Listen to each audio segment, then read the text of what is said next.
Beberapa hari yang lalu, saya sedang belajar golf di bilangan Senayan karena mencoba mencari aktivitas baru sebagai solusi kesehatan. Bertemulah dengan beberapa teman lama sambil driving golf bersama. 5 orang di antara mereka adalah orang yang usianya di atas 60-an, mantan pegawai tinggi negeri, juga profesional swasta yang telah pensiun, dan satu mantan jenderal polisi berpangkat bintang 3 yang juga sudah pensiun. Satu orang juga usianya 60-an, pengusaha swasta, yang saya dan 3 orang lainnya seumuran dengan saya, pertengahan 50 tahunan, juga profesional swasta yang menjabat cukup tinggi di perusahaan, yaitu bank dan perusahaan oil and gas.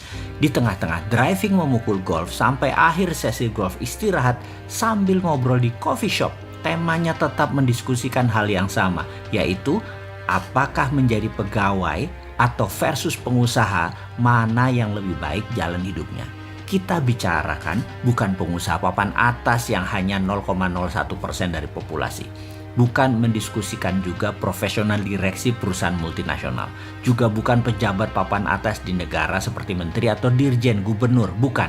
Hanya yang umum-umum, yang 80% pengusaha, yang 80% pegawai negeri atau profesional swasta.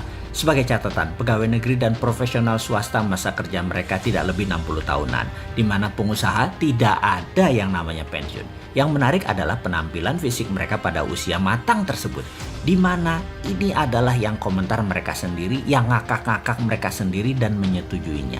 Apa itu? Ternyata yang pegawai negeri serta profesional swasta 3 tahun setelah masa pensiun, mereka banyak penampilannya terlihat turun, seperti rambutnya memutih dan banyak hal yang terlihat kusam. Ini komentar mereka sendiri yang memang ini pengalaman mereka sendiri.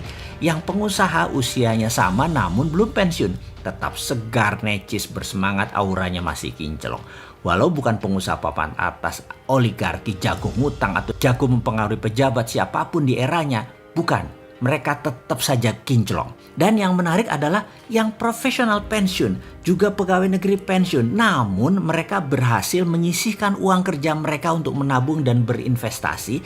Ini sama dengan pengusaha yang belum pensiun. Mereka kinclong, mereka keren, mereka ganteng, mereka gagah. Mengapa saya katakan menarik? Sungguh, saya sebagai pengusaha sesungguhnya sangat iri dengan para profesional ini. Karena mereka hari kerja weekday sangat sibuk, namun weekend bisa bersantai dengan keluarga. Bisa merencanakan liburan dengan baik. Bisa rutin olahraga, bisa liburan ke luar negeri. Apapun itu karena semuanya bisa mereka rencanakan. Swasta, pengusaha seperti saya, gak ada tanggalan merah. Semua biru, semua kerja, harus pinter-pinter bagi waktu. Secara uang mungkin kita-kita ini master of money, namun belum tentu berdaulat atas waktu. Atau belum, masih budaknya waktu deh. Kita nggak bisa punya waktu. Itulah kenapa saya iri dengan profesional atau pejabat tinggi negeri. Apalagi mereka tahu tempat berinvestasi, tahu tempat menabung dan berani ambil resiko. Terang aja kinclong hidup mereka di masa usia berapapun. Ini bahkan membuat mereka lebih stabil, lebih besar pendapatannya dari para pengusaha atau para pewirausaha. Jadi saya simpulkan hasil pembicaraan tersebut.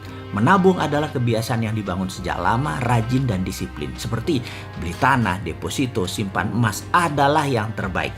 Lalu memilih tempat investasi yang menguntungkan harus sabar, meneliti sendiri, kenali pemiliknya, kenali bidangnya, dan sabar menunggu momen masuk serta keluar. Menjawab mana yang lebih baik pengusaha atau pegawai, maka siapapun mereka yang lebih pintar kelola uang, tahu untuk beli tanah, tahu menyimpan deposito, dan tahu menyimpan emas, tempat uang bekerja untuk uang, lalu dimanfaatkan, itu lebih baik. Terlepas dia pengusaha, terlepas dia pegawai, bahkan ibu rumah tangga sekalipun. Sahabat semua, selamat menabung.